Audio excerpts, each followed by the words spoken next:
तो देखो बच्चों, अपने पास जो नेक्स्ट सवाल है वो है, अपने पास देखो क्या गिवन है। Let A and B are two events such that कि पी ए इंटरसेक्शन बी आपको गिवन है 1/10 and P A by B and P B by A are the root of the equation. तो P A by B और P B by A जो है इस given equation के roots हैं। तो अपन को पूछा जा रहा है यहाँ पर P A bar union B bar upon P A bar intersection B bar. तो मैं इसको डी मॉर्गन लॉ से क्या लिख सकता हूँ, वन माइनस का P A intersection B upon one minus P A union B में इसको लिख सकता हूँ, पी ए यूनियन बी में इसको लिख सकता हूँ। देखो अब देखो यहाँ पर पी ए यूनियन बी निकालने के लिए आपको पी ए और पी बी की रिक्वायरमेंट पड़ेगी। तो उसके लिए मेरे पास एक गिवन इक्वेशन है 2l x² minus 7x+1 equal to 0। इसके दो रूट है पी ए बाई बी और पी बी बाई ए।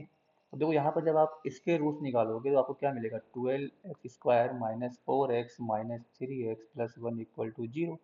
तो यहाँ से मैंने 4x को कॉमन ले लिया, कितना मिलेगा 3x-1। यहाँ से मैंने 1 को कॉमन ले लिया, 3x-1 इक्वल टू 0। तो यहाँ से x की वैल्यू एक तो आ जाएगी 1/3 और x की वैल्यू आ जाएगी आपके पास 1/4। तो इसका मतलब इसको अगर मैं पी ए बाई बी बोलता हूँ तो ये 1/3 के इक्वल है, और इसको मैं अगर पी बी बाई ए बोलता हूँ तो किसके इक्वल है, 1/4 के इक्वल है। अब आपको पता है इसको क्या लिख सकते हो, P A intersection B upon P B, जो कि आपके 1/3 के गिवन है, इक्वल गिवन है। तो यहाँ से ये 1/10 upon P B equal to 1/3। तो यहाँ से आप लोग क्या कह सकते हो बेटा कि पी बी जो है आपका 3/10 के इक्वल आएगा। सिमिलरली यहाँ पे इसको क्या लिखोगे, P A intersection B upon P A equal to 1/4। तो यहाँ से आ जाएगा 1/10 upon P A is equal to 1/4। तो ये हो जाएगा मेरे पास पी ए इक्वल टू 4/10। इतना मेरे पास हो चुका है। अब देखो पी ए यूनियन बी कितना होगा, ये होगा मेरे पास P A plus P B minus P A intersection B. P A कितना हो जाएगा 4/10, ये हो जाएगा अपने पास 3/10 माइनस 1/10, तो ये हो जाएगा 6/10। ये अपने पास आ गया है। अब देखो पी आपसे क्या पूछा जा रहा है, आपसे पूछा जा रहा है यहाँ पर 1 minus P A intersection B upon 1 minus P A union B. तो ये कितना हो जाएगा 1 माइनस 1/10 और 1 माइनस 6/10, ये होगा बेटा। तो ये 9/10 और ये हो जाएगा मेरे पास 4/10। तो 10 से 10 गया, आपके पास आंसर आ जाएगा यहाँ पर 9/4। आई होप आपको ये सवाल समझ में आ गया होगा। बढ़ते हैं अपन अगले सवाल की तरफ। सवाल क्या बोल रहा है, द परपेंड, देखो यहाँ पर अपने पास कितने सवाल हो गए हैं, ये अपने पास 6 सवाल हो गए हैं। तो इसको मैं 7 सवाल बोलूँगा, 9 नहीं बोलूँगा, 7 सवाल है ये। ठीक है। The perpendicular distance of point P 3, 4, 5। तो यहाँ पर अपने पास एक लाइन गिवन है, एक पॉइंट पी गिवन है 3, 4 एंड 5। और यहाँ पर ये लाइन क्या गिवन है आपको, 2i-j प्लस के plus lambda times of 4i-j plus का 5k।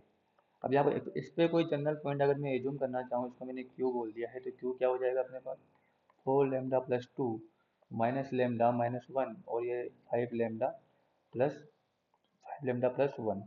तो पी क्यू जो है इस गिवन वेक्टर बी वेक्टर के क्या हो गए, परपेंडिकुलर होगी। तो P Q perpendicular to B vector. तो पी क्यू पहले निकाल लेते हैं हम लोग, कितना आएगा 4λ-1 आई के माइनस लेमडा -1 और माइनस का 4 जे के। तो यहाँ प्लस लगा दो, यहाँ हो जाएगा अपने पास ये, और ये 5λ माइनस का 4 के। अब देखो पी क्यू जो है बी वेक्टर के परपेंडिकुलर है, तो इसका मतलब होगा पी क्यू जो है इसका डॉट प्रोडक्ट 0 हो जाएगा। तो बी वेक्टर से जब मल्टीप्लाई करेंगे तो कितना आ जाएगा मेरे पास 4 × 4λ-1 और प्लस कितना -1 × -λ-1 -4 प्लस 5λ माइनस का 4 × -5 इक्वल टू 0। तो 16λ-4 और ये प्लस का लेमडा प्लस का 5 और 25λ माइनस का 20 इक्वल टू 0। तो 25 प्लस 26, 26 प्लस 16 कितना 42। और ये हो जाएगा अपने पास 20 प्लस 24, 24 में से अगर मैं 45 को माइनस करता हूँ तो कितना आएगा 19 आ जाएगा। तो ये हो जाएगा 19। तो लेमडा की वैल्यू कितनी हो जाएगी 19/42। तो यहाँ से आप लोग आराम से इजीली वैल्यू निकाल सकते हैं। यहाँ पर पी क्यू वेक्टर का मैग्नीट्यूड क्या हो जाएगा, पी क्यू डिस्टेंस के इक्वल हो जाएगा। अब देखो अगला सवाल क्या बोल रहा है कि ए एंड बी टू। देखो यहाँ पर ये जो है 10 सवाल ना होकर ये अपने पास 8 सवाल हो जाएगा, 8 सवाल है। A and B two unit vector, तो इसका मतलब है कि मोड ए और मोड बी दोनों क्या होंगे, वो एक के वन के इक्वल आ जाएंगे। डेट की उनके बीच का एंगल, ए एंड बी के बीच का एंगल कितना है, तो ए और बी के बीच का एंगल है मेरे पास यहाँ पर पाई/3 मतलब 60। Lambda A plus three B vector, तो lambda A plus three B vector और जो है and two A plus lambda B vector, तो two A plus lambda B vector जो है परपेंडिकुलर है। परपेंडिकुलर है तो बेटा यहाँ पर इनका जो डॉट प्रोडक्ट होगा लेमडा ए कितना, lambda A plus three B dot two A plus lambda B equal to zero.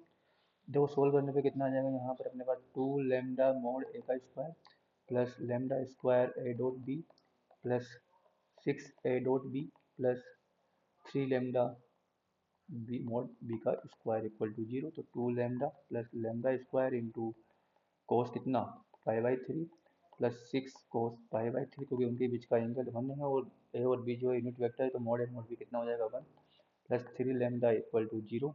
तो two lambda plus lambda square plus lambda square into one by two plus six plus three lambda equal to zero. तो देखो three plus two कितना five, five into two कितना ten, तो lambda square plus का ten lambda plus का 12 equal to zero.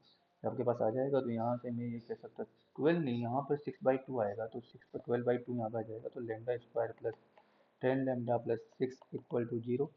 तो lambda one into lambda two कितना हो जाएगा आपके पास सिक्स। ये आपका आंसर आ गया है, आई होप आपको समझ में आ गया होगा। चलिए आगे बढ़ते हैं, एक सवाल और है अपने पास। If A is the if A is the three cross three matrix, A क्या बेटा यहाँ पर थ्री क्रॉस थ्री मैट्रिक्स है, और थ्री क्रॉस थ्री मैट्रिक्स होने के साथ ही यहाँ पर जिसका डिटरमिनेंट कितना गिवन है आपको 1/2 गिवन है।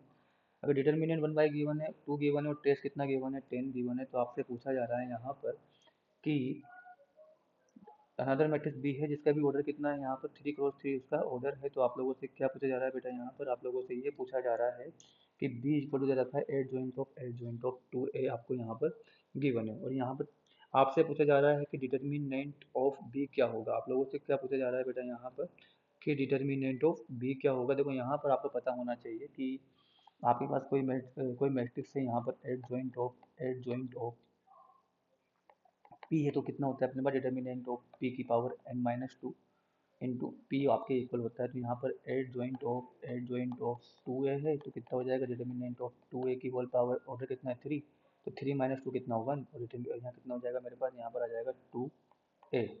कितना हो जाएगा determinant of two A into two A, तो कितना हो जाएगा मेरे पास eight into determinant of A into two A, ये आएगा बेटा। अब देखो यहाँ पर ए डिटर्मिनेंट ऑफ ए कितना देगा टू, 1/2, और ये कितना हो जाएगा टू, तो यहाँ पे ए आ जाएगा, तो ये जाएगा मेरे पास 8a। तो यहाँ पर अगर मैं अब निकालता हूँ यहाँ पर कि इसका डिटर्मिनेंट निकालता हूँ, तो डिटर्मिनेंट ऑफ बी मतलब कितना, determinant of adjoint of two A, वो कितना हो जाएगा मेरे पास, वो मेरे पास हो जाएगा यहाँ पर 8a का डिटर्मिनेंट जो कि आपके किसके इक्वल होगा बेटा, 8 क्यूब इंटू डिटर्मिनेंट ऑफ ए।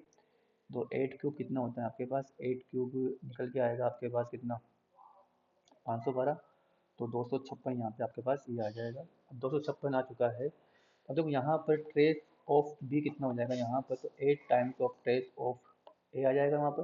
तो 8 कितना, 8 इंटू ट्रेस ऑफ ए कितना था मेरे पास, ट्रेस ऑफ ए था मेरे पास यहाँ पर 10, तो 8 इंटू 10 कितना हो जाएगा बेटा आपका 80। तो यहाँ पर determinant of B plus trace of B कितना हो जाएगा यहाँ पर 256 प्लस 80 मतलब कितना 6 3 और 2 प्लस 1 3 336 आपके पास इसका आंसर आ जाएगा। आई होप आपको ये सवाल क्या हो जाएगा समझ में आ गया होगा। देखो यहाँ पर भी आपके एड जॉइंट से सवाल पूछा गया है और उसके बेस पे ही मतलब यहाँ पर ट्रेस और एड जॉइंट की प्रॉपर्टीज आपकी यूज करी गई है। आई होप आपको ये जो सवाल थे यहाँ पर, देखो यहाँ पे 11 9 के यहाँ कितना हो जाएगा यहाँ पे अपने पास